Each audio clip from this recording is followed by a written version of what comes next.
Hello my kings, queens, and fellow non-binary leaders, and welcome back to Nerdy Nekama. Today we're going to start a new series, one that was quite popular in a poll 7 months ago. I am so sorry that it took me so long. I've only just finished the first arc of this one, but it's gonna be huge, okay? So yeah, it's called Bound by Duty. It includes elements of Omegaverses, royalty AU, tropes like arranged marriage, and even some magic stuff, but I don't want to say too much, and don't worry, it's not as overwhelming as it sounds. Please, by all means, give it a chance, and now, let's go.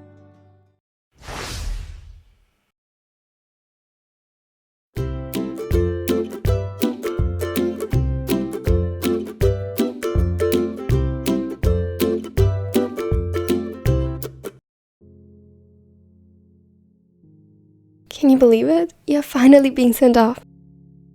23 is unusually old for such an arrangement. I feared your father would never find a good suitor. It is true that you haven't exactly been bathing in requests, but this one made quite a fuss about you, Koshi-kun. The maidens giggled as they assembled his long grey hair into a proper bun and wove flowers of copper and gold into it. Their voices turned to meaningless chatter as Suga observed his own transformation in the mirror with awe. In his eyes, he became less and less himself. He wore a fine kimono in a vibrant yellow, embroidered with golden flowers and adored with pastel patterns. He didn't even know the names of the flowers adoring him now, had never been taught them, but he recognized the copper versions of some being carefully positioned in his hair. Forget-me-nots.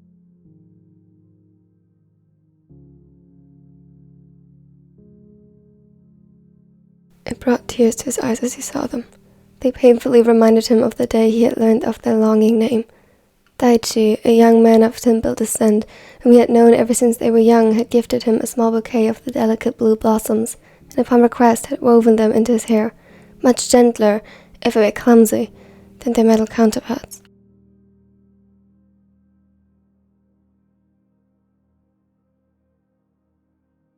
It had sealed a promise between the pair, one he involuntarily came to break. He had wished, prayed, hoped that one day his father would relent and grant the other his hand in marriage. Although male Omegas were a rare commodity, they were also looked down upon and made to feel lesser than their female or alpha and beta counterparts. As such, the maidens were right to say he hadn't been drowning in marriage proposals.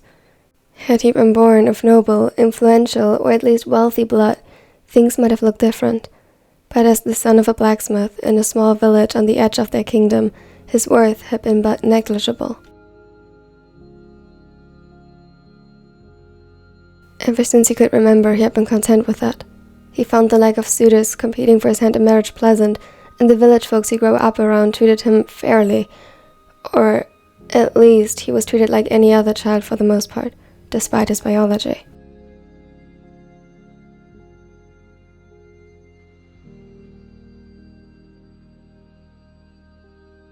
When he was younger, he was just another mouth to feed, and another body to keep warm during the cold months that had to be clothed and provided for. When he grew older and stronger, he was just another helping hand in the shop, or helping out his neighbors after a storm if need be.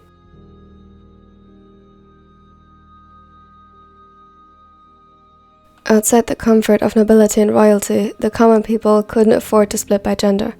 Anyone capable of work had to work, or they'd forfeit the right to eat. As such, other than the occasional jab or comment directed at his nature, he grew up barely any different from anyone else in town. He and Daichi met when they were about 10. Their houses lay at the opposite ends of the village. After a particularly nasty storm threatened the harvest that was set to sustain their small community throughout the upcoming winter.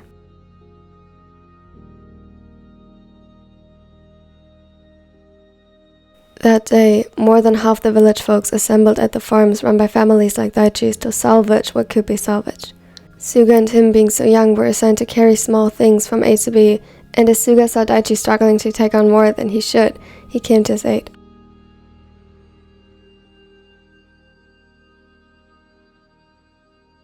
They bonded instantly, and over the next days, Daichi found excuse after excuse to show up at the blacksmith shop time and time again. By the time they were 15, he'd bring him flowers, which Suga exchanged joyously for small trinkets he crafted in the shop. Although Daichi was quick to surpass him in height, at that point they were barely distinguishable as Alpha and Omega from afar. Suga had never gotten the chance to stay inside and keep his skin fair, pale, and free from blemishes as would be proper for an Omega. Under his nails, dirt assembled equally as fast as on the farmer's boy from working in the shop. His hands had calluses like any other craftsman, and his body, although lean, was defined by muscles from the physical labor.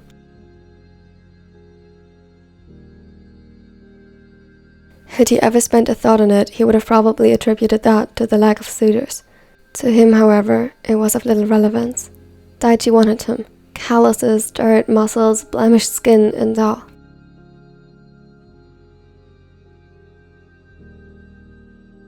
He wanted him with the lively wildflowers in his hair, saturated in a deep blue like the sky itself, and brimming with the vibrancy of life.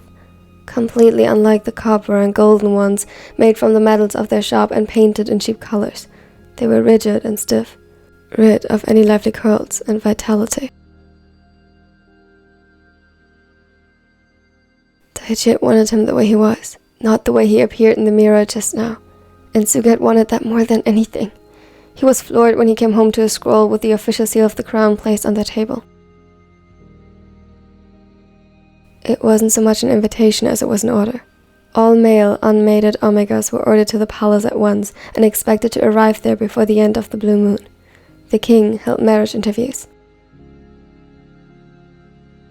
As to why the king wanted a male Omega specifically, or what in the moon goddess's name were they thinking sending a nobody like Suga to the castle, he didn't know. All he knew was that his father insisted he go. For him, this undoubtedly was an opportunity, if a slim one, he desired to seize. The new bride of their king, no, emperor, would undoubtedly be given riches of unfathomable amounts to be given back to his family. More so, said family would earn the emperor's favor and would cease to live in poverty at once.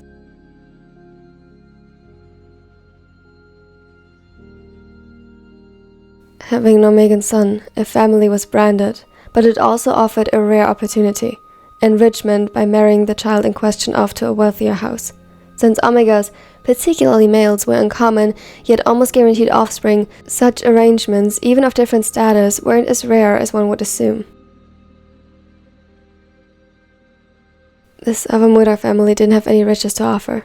As such, his father was hesitant to give him away to Daichi, despite his son's pleas. But in the absence of suitors, Suga was patient.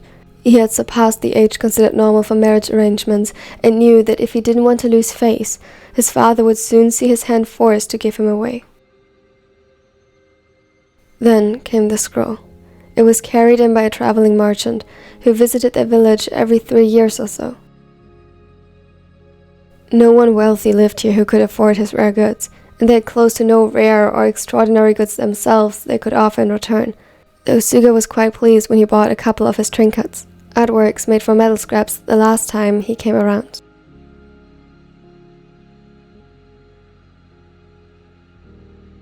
He was certain he'd think of an elaborate and utterly fantastical story for the pieces when selling them in the next town over, but Suga was happy regardless to have his work recognized like that.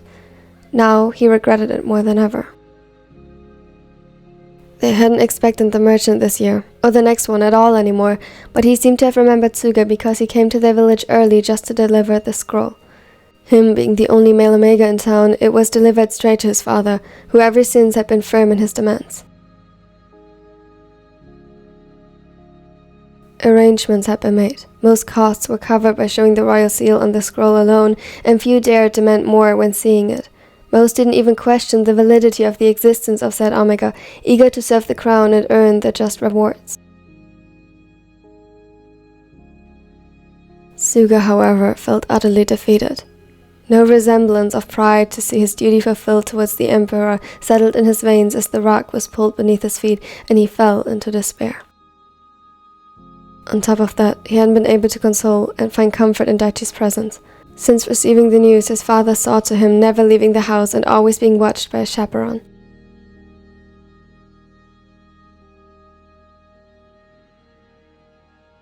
The villagers he considered once friendly, or at least honest and uncaring towards his secondary gender, turned on him at once, claiming it was for his best and supporting his father in full.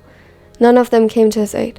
Only Daichi's parents tried in vain to talk them into at least being able to exchange goodbyes. The maidens, all a little older than him, assembled at his house the day of his departure and applied makeup and jewelry until he didn't recognize himself anymore. Gone were the blemishes. He had been scrubbed clean until his skin was red, which was quickly covered by the odd powder sticking to the skin.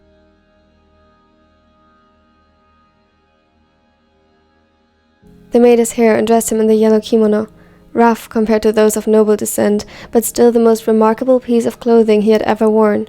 The fabric was stitched together in an unrefined technique by someone clearly not used to the quality both of the fabric and the finished piece of clothing.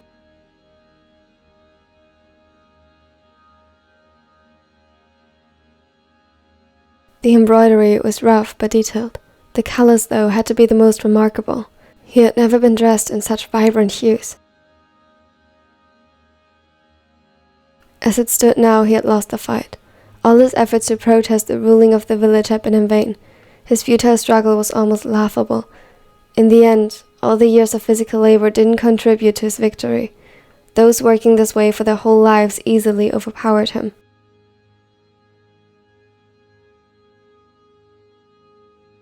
He refused to believe it was just because they were alphas. His only hope lay in not being chosen. Male Omegas were rare, that much was true, but certainly he wasn't the only one in the kingdom. He would have competition. Others that were much prettier, much more like an Omega should be, and much more eager to serve. There would be those thrilled by the idea of being married to His Majesty. Certainly, he wasn't the best choice. What concerned him more than the unlikely event of him being chosen was how he would return home. On orders of the Emperor, his safe travel to the castle, the house of Seijo, would be almost guaranteed, but the travel back was a whole different story.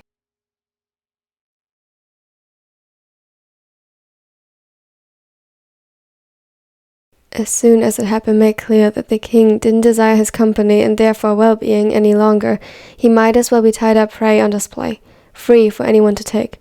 If he would get a chance to rid himself of these ridiculous clothes and jewelry first, his chances would increase at least slightly. It might be cheap stuff upon further inspection, but from afar and for the untrained eye, he might as well pass as noble offspring. He hoped the Emperor wouldn't be so foolish as to mistake him for such. Despite the risk, he wanted his chances to be picked to be as low as possible.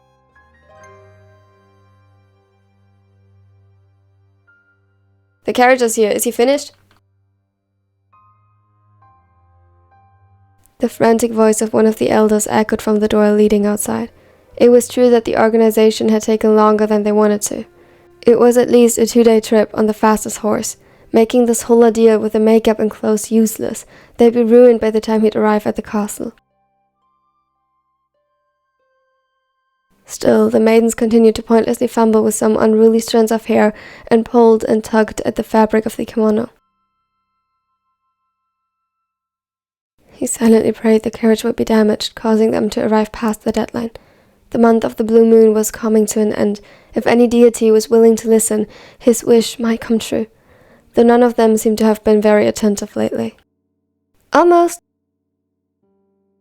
The maiden quickly rightened some of the hairpins and begrudgingly added a wooden one that had been put to the side at first. It too displayed forget-me-nots. These, however, looked like the wood had grown around the flowers, so delicate and lifelike did they appear. Sugawara didn't have the time to marvel at the craftsmanship and their breathtaking beauty as it disappeared between his put-up hair. He couldn't see it, but his potential suitor would be able to.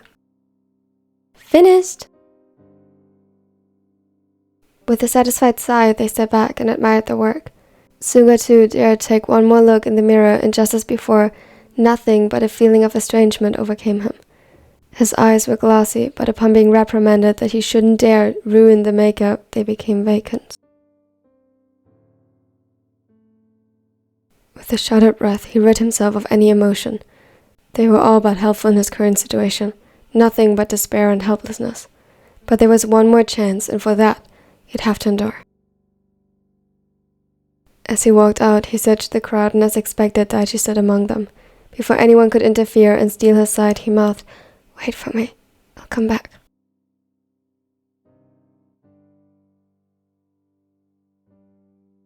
And although he couldn't see it clearly, as he was being forced into the carriage, he believed Daichi nodded. A game of endurance. He could do that. For him.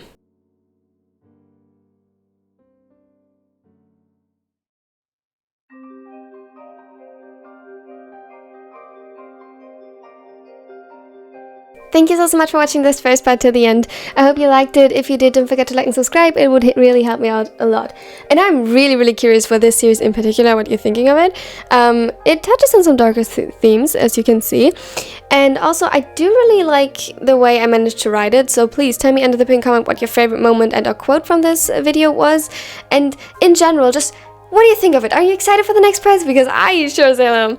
Special thanks as always goes out to my nerdy neckos. They are the absolute best and they support this channel so much. Really, I couldn't do this without all of you. It means the world to me.